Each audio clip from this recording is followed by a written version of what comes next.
Hello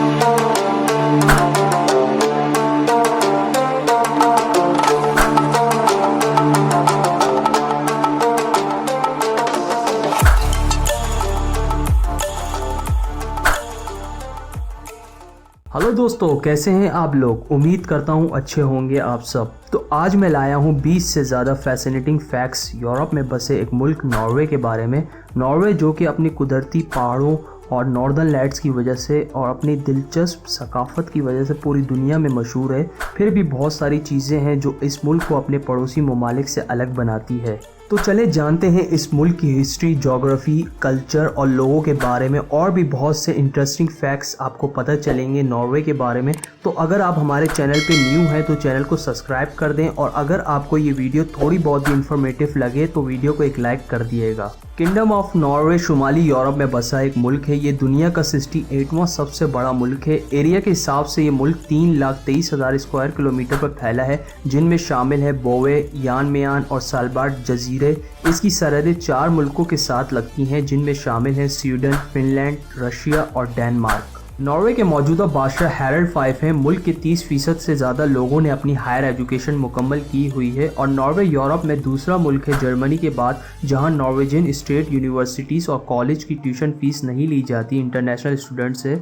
असल में Norway को नॉर्डिक कहा जाता था, जिसका मतलब है नॉर्दर्न वे। नॉर्वे की कौमी अलामत शेर है। नॉर्वे की कुल आबादी 55 लाख है, जिनमें से मेजॉरिटी लोग नॉर्वे की कैपिटल ओस्लो में रहते हैं। दुनिया की सबसे लंबी रोड टनल नॉर्वे में है, और ये 24 किलोमीटर लंबी टनल है, और इस टनल को तामीर करने में 1 बिलियन नॉर्वेजियन क्रोनर लग गए थे, जो कि 110 मिलियन यूएस डॉलर बनते हैं। और ये टनल लियाडाल को ऑलैंड से मिलाती है, और इस टनल की डिज़ाइन की तारीफ पूरी दुनिया ही करती है। नॉर्वे के लोगों को नॉर्वेजियन कहा जाता है, और नॉर्वे की करेंसी नॉर्वेजियन क्रोन है, और एक नॉर्वेजियन क्रोन 17 पाकिस्तानी रुपए के बराबर है। नॉर्वे की यकीनी तौर पर एक दिलचस्प तारीख रही है। यहाँ पर लोग 8th सेंचुरी से पहले से ही आबाद हैं, खास करके नॉर्वे के शुमाल में। और वाइकिंग्स का आगाज़ भी नॉर्वे में ही हुआ था, और वाइकिंग्स की बनाई हुई लॉन्ग शिप आज भी नॉर्वे की कैपिटल ओस्लो के वाइकिंग शिप म्यूजियम में प्रिजर्व हैं। किंगडम ऑफ नॉर्वे की बुनियाद 872 में रखी गई थी, जब वाइकिंग किंग हैरल्ड के साथ मुख्तलिफ सल्तनतें मिल गई थी,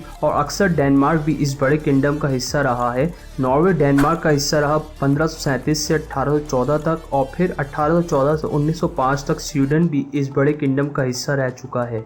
1905 में नॉर्वे स्वीडन से पुरअमन तौर पे अलग हो गया था, और नॉर्वे वर्ल्ड वॉर 2 में जर्मनी कब्जे में भी रहा। नॉर्वे में आज भी बादशाहत है, लेकिन रियासती इक़्तिदार पार्लियामेंट, कैबिनेट और सुप्रीम कोर्ट के पास है। नॉर्वे में बहुत सारे साहिल हैं, ये तो हम सब जानते हैं कि नॉर्वे कितने स्क्वायर किलोमीटर पर फैला हुआ है। पर एक बात किसी को नहीं मालूम कि नॉर्वे की साहिल पट्टी यानी कोस्ट लाइन असल में कितनी लंबी है। कहा जाता है नॉर्वे की साहिली पट्टी हो सकती है 16,000 माइल्स या 60,000 माइल्स लंबी, और यही वजह है नॉर्वे की कोस्ट लाइन्स को दुनिया की सबसे लंबी कोस्ट लाइन में से एक समझा जाता है। नॉर्वे मुस्तकिल तौर पर दुनिया की हैप्पीएस्ट कंट्रीज़ की लिस्ट में जगह बनाने में कामयाब रहा है, और 2017 वर्ल्ड हैप्पीनेस रिपोर्ट के मुताबिक नॉर्वे दुनिया का नंबर 1 हैप्पीएस्ट कंट्री था, और नॉर्वे ने 2013 से ही अपनी जगह टॉप 10 में बरकरार रखी हुई है। नॉर्वे ने अपनी जगह दूसरे लिस्टों में भी बरकरार रखी हुई है, जैसे कि पर्सनल फ्रीडम और सिविल लिबर्टीज, और ग्लोबल पीस इंडेक्स की रिपोर्ट के मुताबिक नॉर्वे दुनिया का सबसे महफूज तरीन मुल्क है। और यही वजह है वर्ल्ड वॉर 2 के बाद से ही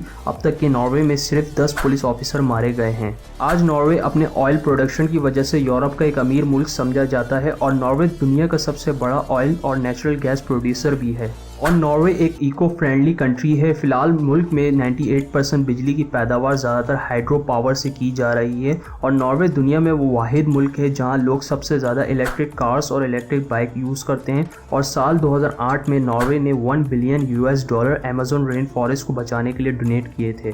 नॉर्वे की जेल में कैदियों को इंटरनेट, टीवी और एक्सरसाइज रूम जैसी सहूलत भी फराहम की जाती हैं, और नॉर्वे में मुजरिम को सिर्फ 21 साल तक ही जेल हो सकती है।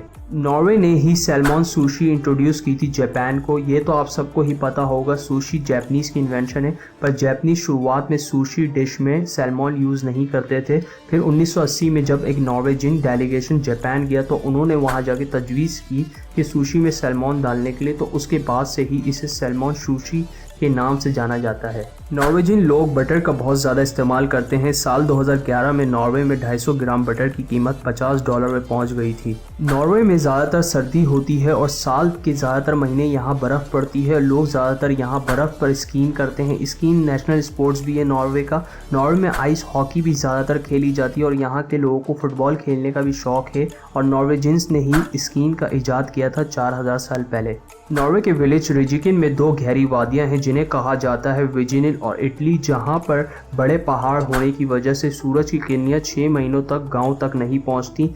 ये पहाड़ इतने बड़े हैं कि यहाँ के लोगों ने पहाड़ के ऊपर सन रिफ्लेक्टर लगा दिया है ताकि सूरज की किरणें गांव तक पहुँच सकें। अगर आप नॉर्दर्न लाइट्स देखना चाहते हैं तो आपको नॉर्वे जाना होगा। नॉर्वे के अलावा आप इन नॉर्दर्न लाइट्स को ग्रीनलैंड, आइसलैंड और अलास्का जाकर भी देख सकते हैं। पेपर क्लिप की इजाद नॉर्वे में हुई थी और पेपर क्लिप की इजाद 1890 में नॉर्वेजियन जोहान वेलर ने की थी और नॉर्वे ने विंटर ओलंपिक्स में सबसे ज़्यादा मेडल्स अपने नाम किए हुए हैं किसी भी दूसरे मुल्क के निस्बत। नॉर्वे की दारुल हुकूमत ऑस्लो में रहने वाले लोगों का शुमार सेहतमंद लोगों में होता है और ऑफिशियल गवर्नमेंट स्टैटिस्टिक के मुताबिक लोगों की डेंटल हेल्थ और ओवरऑल हेल्थ काफ़ी अच्छी है और नॉर्वे की कुल आबादी का सिर्फ 19% ही हिस्सा ओवरवेट है।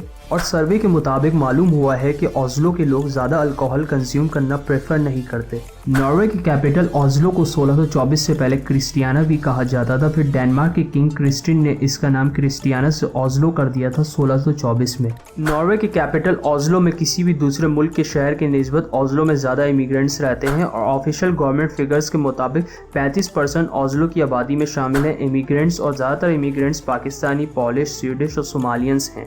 तो दोस्तों, आपको ये वीडियो कैसी लगी नीचे कमेंट्स करके अपनी राय का इज़हार कर सकते हैं और अगर आपको इसके अलावा कोई हक़ाइक़ पता है नॉर्वे के बारे में तो हमें कमेंट करके ज़रूर बताइएगा। तो फिर मुलाकात होती है किसी और वीडियो में। अल्लाह हाफ़िज़।